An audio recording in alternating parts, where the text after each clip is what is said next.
is The Weekly on clickorlando.com with Justin Warmoth.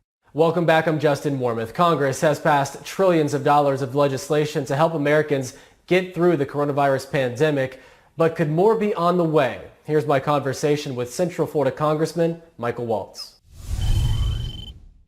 Many states have started to flatten the curve, as we've been seeing. A lot of people want to declare victory at this point. Do you think that's a little premature? Well, I think it varies by location, right? I mean, we have a number of counties in Florida that still fortunately haven't experienced a single death. Some of the counties that I'm representing are declining by cases and deaths. Other locations, they're still seeing a rise. So I think we need to abide by the guidelines. They are guidelines. I mean, governors and local officials are elected as well, and they have a role. But, I really think that the Panhandle, very different experience than, say, Miami. Wyoming, very different experience than, say, downtown Manhattan. And I think we need to approach it at a bottoms-up, localized level. How would you grade how the president has done so far in his response to the coronavirus pandemic? No, I think overall he's done a good job in terms of, looking at the actual actions that he's taken. There's been a lot of focus on these press conferences. He has the nation's leading experts up there, showing their graphs, their charts, their data, what is driving those decisions. His administration, despite a divided Congress, Secretary Mnuchin has crafted several deals now with the Democratic-led House, Republican-led Senate, and I can tell you that's not easy at all. Look, this is an unprecedented crisis. For example, FEMA, the most it's ever activated is 2 of its 10 regions. This is the first time in its history that it's activated all 10 at once. The first time since World War II, the National Guard has activated in all 54 states or territory. Usually with a hurricane, flood, wildfire, we focus on one region of the country. So I think any administration would struggle with the overwhelming burden of the nature of this crisis. I wish the president would communicate some things differently sometimes in terms of inspiring, in terms of consoling, and let's leave the medical advice to the medical professionals. But I think overall, if you look at what we've done as a federal government, Democrat and Republican, we've tried to step up to help the American people. As businesses do start to reopen, obviously it's not going to look the same as it did pre-virus. What do you think this is going to look like as businesses, as restaurants start to open their doors where people can go inside and dine in? What is this going to look like? Yeah, well, first and foremost, I think there will always be, as long as we're dealing with this virus until we have a vaccine, an element of personal responsibility. Business owners, mayors, the police shouldn't have to be, every American citizen's parent when it comes to this. Everybody needs to abide by the guidelines and be a responsible citizen. I think you're going to see as we enter into phase 1, those vulnerable populations and our seniors still stay fairly isolated.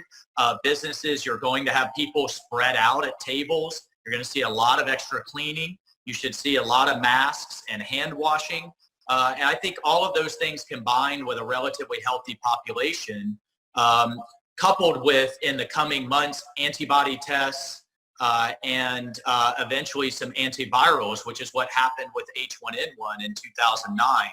I think you'll be able to see the economy gradually reopen. What I worry about right now is actually liability protection for some of these businesses. We can't have situations where they're trying to reopen and then immediately get sued because someone comes up sick and blames that business for not taking appropriate actions. That will have a very chilling effect on any type of reopening. And I've talked to the White House about that too, in terms of either the next package or an executive order. The fourth relief package, right? I mean, have talks already started with that to provide an additional round of relief? What would that look like? I think there needs to be a mix of reopening the economy.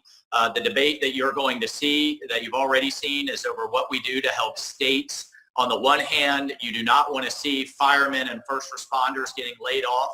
On the other hand, it is not fair to subsidize really bad decisions that some states have made for decades So, especially with regard to their pension programs and just awful mismanagement. Fortunately, Florida is not in that bucket.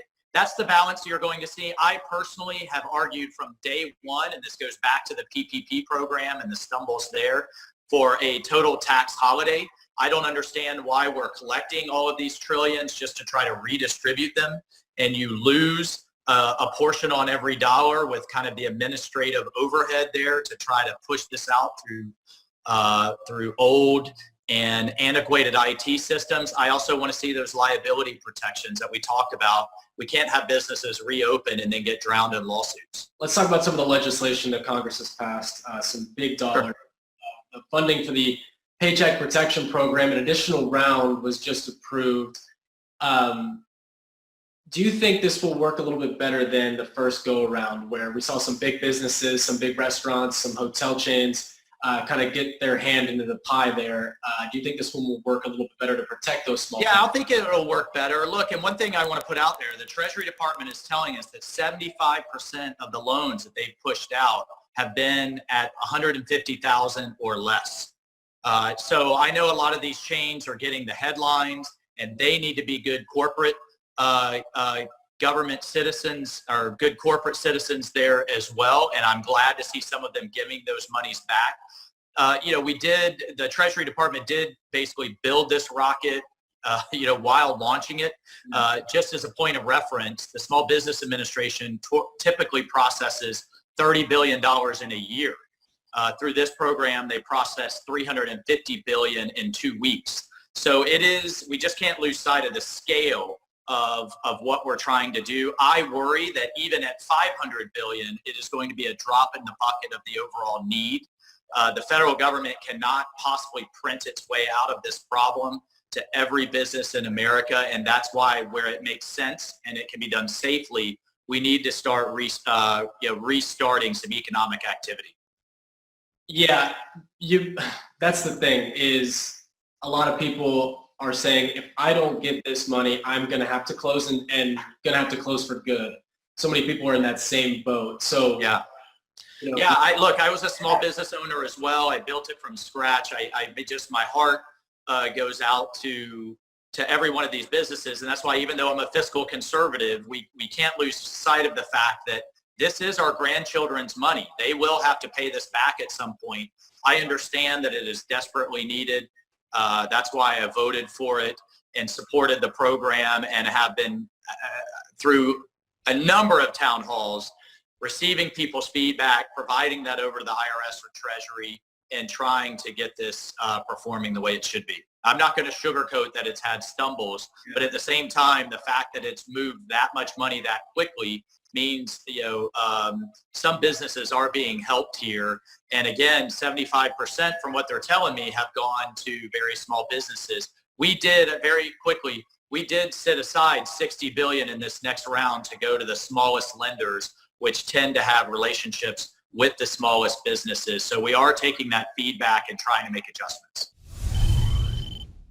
And thank you for joining us this morning. As always, head to clickorlando.com/coronavirus for the latest updates.